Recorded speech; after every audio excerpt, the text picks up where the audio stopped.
দেখছি আমরা জনগণের পক্ষ থেকে জনগণের অভ্যুত্থানের বিরুদ্ধে আমরা মনোনীত সরকার জনগণের প্রতিনিধিত্ব করছি আমরা। এই ক্ষেত্রে আমাদের জনগণের পক্ষের এবং এই দীর্ঘ লড়াইয়ের যারা পক্ষে আছে তাদেরকে নিয়ে আমাদের সরকার গঠনের পরিকল্পনা এবং সরকার ওইভাবেই চলমান আছে। তো আমরা মনে করি যে আমরা চেষ্টা করেছি সর্বোচ্চ যে যাতে হচ্ছে যে সরকারে জনপ্রতিনিধিত্বমূলক এবং জনগণের দীর্ঘ লড়াইয়ে যারা প্রতিভূ তারাই বা দীর্ঘ লড়াইয়ে যারা আমাদের সাথে ছিলেন তারা যেন থাকেন। তো আমাদের কাছে মনে হয়েছে যে এই ক্ষেত্রে অনেকগুলো প্র্যাকটিক্যালিটি ছিল, কিন্তু এছাড়া অধিকাংশ ক্ষেত্রে আমরা তা রক্ষা করতে পেরেছি।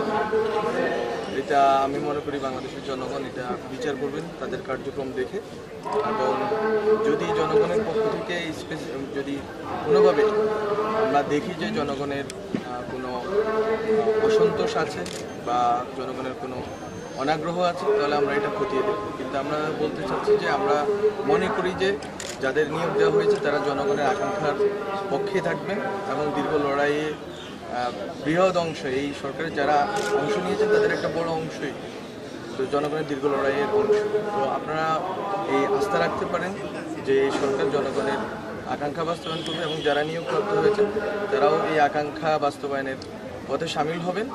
কিন্তু কোনো রকম সংশয় সন্দেহ থাকলে আমরা মনে করি এটা কাজের মাধ্যমে এটা প্রমাণ করা হবে যে তারা জনগণের পক্ষে আছেন, তারা জনগণের বিরুদ্ধে নাই, এই অভ্যুত্থানের পক্ষে আছেন, অভ্যুত্থানের বিরুদ্ধে নয়। এটা জনগণের আমরা পক্ষেই থাকার চেষ্টা করব। আপনারা দেখেছেন যে আমাদের আসিফ মাহমুদ সজীব ভুইয়া উনি LGRD মিনিস্ট্রির দায়িত্ব নিয়েছেন।